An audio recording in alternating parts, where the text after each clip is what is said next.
Hello students, आज मैं आपको क्लास 9 का इंट्रोडक्शन टू यूक्लिड्स ज्योमेट्री के एक्सरसाइज 5.1 का क्वेश्चन नंबर 3 बता रही हूँ। इससे पहले वाली एक्सरसाइज हम ऑलरेडी सॉल्व कर चुके हैं, ठीक है।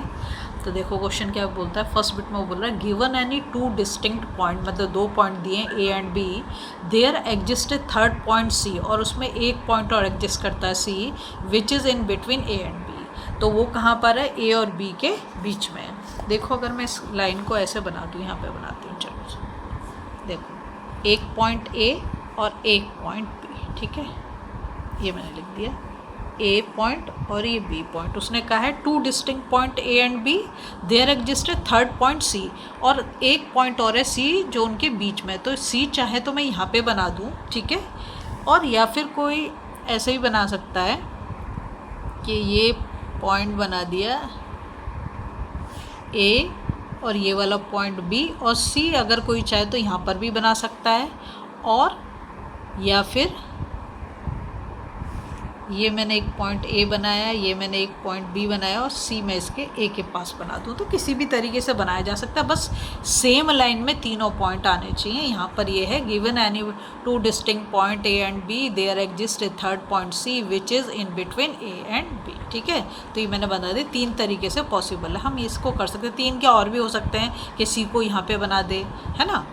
तो there exist at least three points that are not on the same line. अब क्या कह रहा है कि तीन तो पॉइंट है लेकिन वो सेम लाइन पर नहीं है।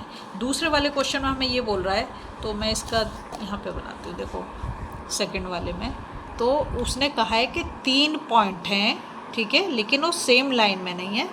तो हम ऐसा करते हैं, ये पॉइंट ए ले लेते हैं, ये पॉइंट बी ले लेते हैं, और ये पॉइंट मैंने सी ले लिया। तो दो पॉइंट से तो एक ही लाइन बनी ना, क्या बनी?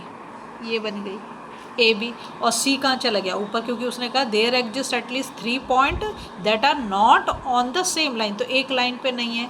मेरा मन करे तो मैं इसको ऐसे भी बना सकती हूँ, यहाँ पर मैं ए बनाती हूँ, यहाँ पर मैं बी बनाती हूँ, ये ए बी, और सी को मैं यहाँ पे भी लगा सकती हूँ, लेकिन एक लाइन पे नहीं है। सेम बात ये है, तो वो हमने कर दिया। अब वो नेक्स्ट क्वेश्चन पूछता है do these postulate contain any undefined terms. हाँ बिल्कुल हैं अनडिफाइंड टर्म्स। क्या है? देखो एक तो पॉइंट हो गया, यहाँ पे बार बार पॉइंट की जिक्र आ रहा, पॉइंट हो गया, लाइन हो गया, ठीक है। लाइन कहाँ पे आया? Given any two distinct point A and B, there exist a third point C which is between A and B. यहाँ पर वो कहता है लाइन, ठीक है। तो ये अनडिफाइंड टर्म्स है ना, तो पॉइंट कहीं डिफाइन किया ना तो लाइन। अगर आप इंट्रोडक्शन देखो तो आपको एकदम क्रिस्टल क्लियर हो जाएगी ये सब चीज़ें, ठीक है। देखो अब नेक्स्ट वो क्या कहता है, तो ये तो हमने कर दिया कि हाँ है अनडिफाइंड टर्म्स है। Are these postulate consistent, do they follow from Euclid's postulates. अब देखो क्या लिखा है, yes these postulate contain undefined terms, और तुम्हें बता दिया जैसे पॉइंट्स आ गया, लाइन आ गई, अनडिफाइंड टर्म्स हो गए।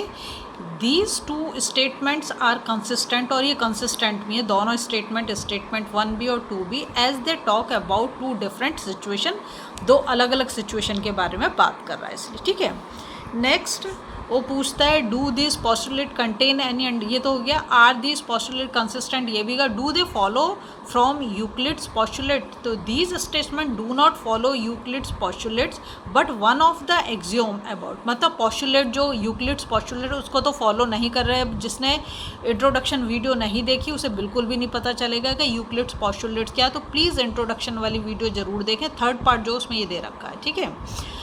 पर ये किसको फॉलो कर रहा है? But one of the axiom. Axiom क्या है? Given any two points a unique line that passes through them is follow, ठीक है। तो क्या उसमें दे रखा है हमें यूक्लिड, उसमें पोस्टुलेट के दो डिस्टिंक्ट पॉइंट से सिर्फ एक ही एक लाइन पास थ्रू हो सकती है। अगर आपको वीडियो पसंद आ रही है प्लीज़ लाइक शेयर सब्सक्राइब कर दें, फॉलो जरूर।